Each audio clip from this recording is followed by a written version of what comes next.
both. Hi guys, good afternoon. So I'm Sophia here again with Style Council, talking to the lovely fashion blogger from Sweden, Tess Montgomery. We are going to be talking about Tess's career as a fashion blogger and the key trends today, and also some fun stuff totally unrelated to fashion or blogging. Oh, amazing. I'm looking forward to this. So let's kick off with, you're in Shoreditch today. Obviously, some people see it as the capital of fashion in London. Other people think it's a bit too alternative. Where do you stand on the issue?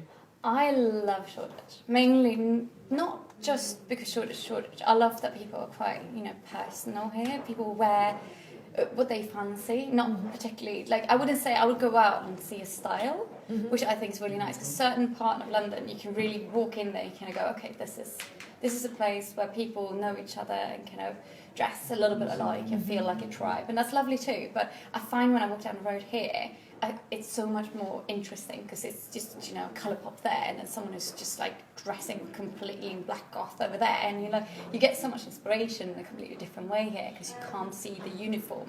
It's just all quite open. Well, I know what you mean about uniforms. The Upper East Side in New York definitely has a uniform. Like Kensington has a uniform. Shoreditch, it's a fashion free-for-all. Exactly. It's more of anything to just stay away from the uniform, and I'm very much for that. I love fashion. I think fashion should be really, really fun, and you should never put limits on yourself. No matter what you want to wear it. Don't do it for someone else. Do it for yourself, because fashion is such a great way of, showcasing who you are without having to say a word. And if you don't use that and you end up wearing a uniform like everyone else, you're basically saying the same thing as everyone else, and that is kind of boring. So just to express yourself. So how would you describe your personal style? Very, very varied. Because I get very easily inspired by people. So it will be. One thing I do try to do is I'm not massively colourful today, but I normally have some kind of colour, because I feel that we shy away from colour sometimes, and it's just that little thing, that little pop that just can make an outfit really stand out. So I like slightly quirky things. So I want to have an edge on something, and it doesn't have to be trendy. It could just be, a beautiful piece, and then you build an outfit around it. So it's really hard to say that I have a particular style. I would say I'm more kind of rifling through vintage things, trying to find that amazing vintage necklace that's going to go really well with my new trend-led other thing than a particular type of style of clothing. Well, Spitalfields has some amazing necklaces, so after this... I'm heading there. So what about style icons, either current or classic? Who inspires you? Oh God, I'm actually really inspired by my mom, which is fantastic. Yeah, it's because she, when I grew up, my mom owned 2 big fashion stores in Sweden. And I just grew up with kind of raiding her closet and wearing these, my mum was a size 3 shoes, so these tiny little Valentino bow heels. And she had this a dress that we would call, it was Gaultier dress, and we would call it the plastic bin bag, because that's literally what it looked like. But it was this dress that was made out of PVC, and it would go all the way down to her knees, and she would go to the opera in that. And then I had a big piece of fabric in the bottom, and you could just pick it up, and all of a sudden it was a cute little cocktail skirt, so she could go straight from the opera heading to a really fantastic cocktail party, or going out clubbing after in the same outfit. So she has all these amazing pieces, and she still have loads of them, and I'm every time I go to Sweden, I'm Mom, it's about time that they move in my closet. Wow. I am so jealous. My mum is an academic, so this never happens to me. My mum is bonkers in the most spectacular way, and I love bonkers people. I mean, anyone that has a bit of a special style, Iris Apfel. I mean, seriously, she's amazing. If I can be like her when I'm her age, I'll die happy. Awesome. So you just touched on fashion in Sweden. How would you say it's different from London and from New York? So in Sweden, people are quite into the Scandis look. It's quite clean lines. It's usually a lot about fit and quality, but it can also, it's a little bit. I find that it's usually a little bit more pared down. It's a lot of finesse. It's a lot of people are just they think it through, but it doesn't look thought through, if you know what I mean. It just looks like they're throwing it on and they look amazing. That's very much the Scandi style. I personally, sometimes, for me, that it gets a little bit claim for so when I come to Sweden, people usually kind of look at me a bit funny and go like, who's that weirdo? But it's the style, it's what people like. I'm not sure really why it has evolved that way there, but you know, it's beautiful and I do get inspired by it, but I feel more comfortable kind of here, fashion-wise. Great. So you are a model and you're also a fashion blogger. So did the modelling come first? The modelling came first, yeah. I started modelling, I started modelling when I was 5. It was so early, yeah. My mum got into it straight away, and I've been full-time since I was 18, and I've been blogging for 10 years, and I've been modelling in London for 12 years, so definitely the blogging came first. But I'm also quite like vertically challenged, so I'm only 5'5", which is not a normal like fashion model size. So I was a bit upset in the beginning where I didn't really get to do a lot of fashion. But then the petite market boomed, and all of a sudden I was doing a lot more kind of petite fashion and stuff. So I do get to do a bit of fashion in there, but I mainly do beauty and TV commercials and hair campaigns. And stuff. Do you find that the fashion industry is changing? I mean, because you've got the insider's view.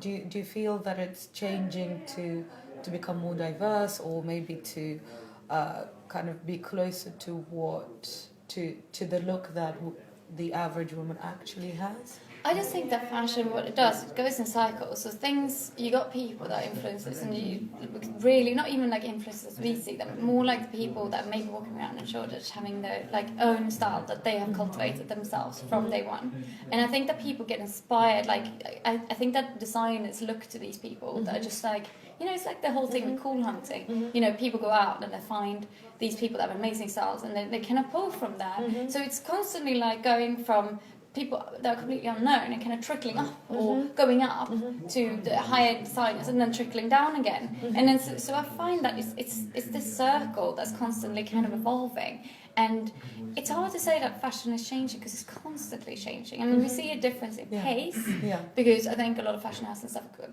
quite fed up with big companies like Zara and stuff actually coming in and copying something straight off the catwalk. So now the designers are bringing out more collections and they're trying to make it a lot faster. And it does take away some of the charm of it, but also with digital media, with things like Facebook Live and anything like that, like it's so instant and we want the clothes now instant. So it's hard. It's hard to wait. We're not very patient anymore, are we? No, especially, with all these notifications and smartphones, patience is definitely not a virtue anymore. We want to buy it like that when we see it. Yeah. I want it all, and I want it now, and I want it at least twice. Yeah, so, exactly. Speaking of wanting things, Christmas is coming up. Yes. So, what's on your Christmas wish list? So much. My poor husband, so much. So to anybody watching, this is what you want. This is what I want. Actually, I have my eyes on Vestiaire Collective. I have my eyes on a pair of completely bonkers golden boots with massive diamonds on the front of them. Wow. And I'm completely sold. I'm like, they're the ugliest thing I've ever seen, but I have to have them. So they are probably going to be my Christmas gift to myself this year. Well, we can't wait to see them on your Instagram. Yes. So, what kind of trends are you seeing right now that are fashionable, but also that people can actually wear? Because sometimes you see some things on the catwalk and you think, well, this is cool, but in reality, this is kind of like art. So, what trends are transcending that? For me, honestly, I think what I'm seeing right now in fashion is actually all very variable because it hasn't been in the past. I find that a lot of it's almost like, either we're getting more adventurous or designers are just pulling it down a bit. But I just find that most things you see these days you can actually wear. It's very little that, like, people are experimenting more. We wear like all different kinds of trouser shape. Before it was all skinny jeans. Now, we're doing boot cuts, we're doing wide, we're doing culottes, we're doing, like, it just feels like we're more... it's easier to approach us with fashion these days. So it's I honestly I just see whatever is coming out that we can pull from it. I don't see that anything is kind of off limit or that people won't go for it, which is quite interesting. Let's switch tack a little bit to something completely different, not fashion or blogging related, but some of you may have seen the video of Tessa's lovely boyfriend, now husband, proposing, which went viral. It did. And so, to those of you who don't know, there's a really beautiful video that Tessa's boyfriend made when he was getting ready to propose. So he was asking the dad, he was organising a secret trip for Tess, and then finally proposed, and you said yes. Oh, of course. And how could I not say after yes? all, I do love him. but still, and it he's was really good good looking proposal. as well. By the He's way, very handsome. I'm very watch the lucky. video. So, from a kind of fashion blogging perspective, so you've got this video, which is not at all about fashion; it's about love, and it's going viral all over Sweden. What Actually, it happened went all to over the world. Oh, well, yes. We were on live TV in the States. And Really? every time when a new kind of magazine woke up, we got a phone call from New Zealand or from Japan. Like all these kind of places that just like, oh, we want to talk to you on radio. I think we were on Australian radio and all kinds of fun. It was really weird how it just, it's that thing of like romance. You think that it's going to be something that we're a part of it, so we loved it, but you don't think other people are going to look at it and also love it. But I guess people like a good love story, I think. Well, they do, because we hear so many negative things, and terrible Tinder stories, and I know I've got a few of those. So when you see something really brilliant and positive, it's really nice. So what kinds of things were the newspapers mostly interested in when you were giving the interviews? Oh, God, mainly, I think a lot of people asked if I've been expecting it, and to be honest, I did, but I did not expect it then, because he knew I was expecting it, so he had to do something really a bit out there and throw me off a bit, because I was completely thrown off. For about a year before, every time we booked a dinner, I bought a new dress because I thought he was going to propose. Like, we were in a helicopter over the Victoria Falls, and I was sitting there going, it's going to happen, it's going to happen, it's going to happen. And then I got down and I was like, it didn't happen. And then I was like, it was the most romantic moment I could ever think of. And all these romantic moments just kept on passing. And I was like, is he actually going to do it? So a week before he proposed, I had this long walk with one of my best friends. We walked, I think, from Leicester Square to like Clapham. And I was just having a massive moan about, is he ever going to propose? We've done all these things. We've been to these amazing trips. He's like, when is it going to happen? And it was literally a week later he proposed. Oh, wow. And I did not see it coming. Well, what a beautiful story. And do you find that your followers did your following increase from that? Because your name essentially went all around the world. A bit. I think that my followers I already have quite appreciated to be a part of it, because it's very personal. It's a very personal moment, yeah. Yeah, and in the beginning it wasn't meant to be something. We just put it on YouTube because the file was too big to send off to his family. So we just thought we wouldn't send it off to family, and we want people to get to see it. Friends and family, and all, because we have the video, we might as well. And then after a while, we kind of like, let's put it on the blog too. But straight away, people just started sharing it on Facebook and stuff. And all of a sudden, there was people we didn't know that was watching it and like sending us messages and stuff. And we're like, that was not expected. But yeah, it's a bit funny. I would say, sure, a few people found it, but we didn't. It's on my husband's YouTube account. We didn't choose to monetize it. It wasn't one of those things where we did it for the publicity. It's just... You did it for the love. We did it for the love. So, and people were like, why didn't you not monetize it? And we're like, well, it's not like that. It's something really personal to us. And, if we're going to share it, it's not going to be like, let's share this for money or for likes or for... It's just out there. So we actually made a conscious decision to kind of try to keep it slightly apart. So the only way the blog was part of it was just, they kind of... We put it on the blog and people could see it. What a great story about love going viral. So going back to fashion blogging, what do your followers mostly ask you about, and what kind of questions do you get?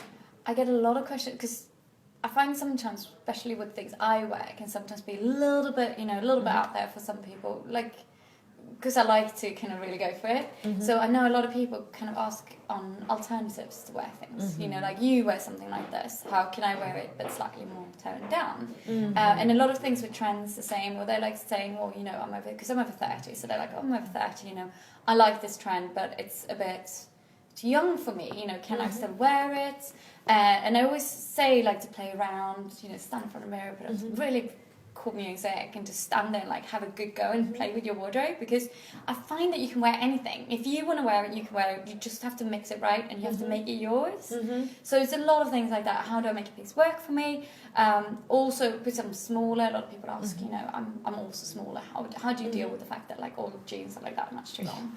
And cut them off. By the way, cut them off. That's it's really nice with a raw hem. Cut them off. What you cut them off yourself? Yeah, just give them a raw hem. Give them a bit of a, you know, nice edge or something. So much you can do. So just cut them off.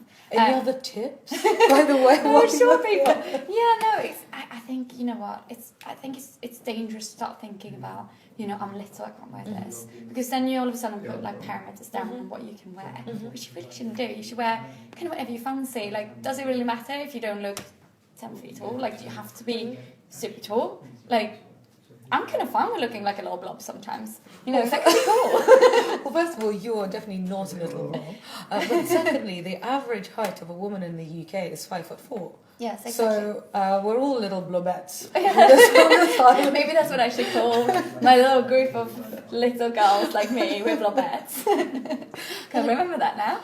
What does Lady Gaga, what are they called? Little monsters. Little monsters, Yeah, exactly. I can do little blobettes. I like that. You coined that now. So you just mentioned music when you're getting ready. Well, we've got our own Spotify list. Yeah, Spotify list. So what are your tips? What music do you like to listen to when you're getting ready? I love anything acoustic. That's my Swedish coming out. So every time my husband puts on music, for example, I'm like, okay, as long as it's calm. And I'm like, do you have an acoustic version of this? You know, anything acoustic, anything slightly soulful, I like. I have a hard time relating too much to stressy things. I'm a bit more like, I want to feel the voice of the person. Like, excellent. I'm a massive X Factor fan. Massive. And when Emily Middlemastered Creep, that's me. Like, that made me like, that was goosebumps. Like, I've been listening to that over and over and over again on the X Factor website, because it's just like that, you know, when you can hear someone's voice and it's like really raw, that's my music style. And it's, I can't really put a label on that. I just want it to affect me. Like, I want to feel it. Well, speaking like a true creative person. Well, guys, I think that's all that we've got Do you time have one for. question? Oh, yes. What other fashion bloggers do you follow? Oh, I follow loads. So I love bloggers, because I've been blogging for 10 years, and so I'm friends with a lot of fashion bloggers, and also like the UK. So the fashion bloggers in Sweden I follow is people like, you know, Janne Deler and Blick. I mean, there's so many, Elsa Ekman, there's so many really cool fashion bloggers. And then in the UK, I follow people like Lorna Lux, I love Lorna. I follow people like,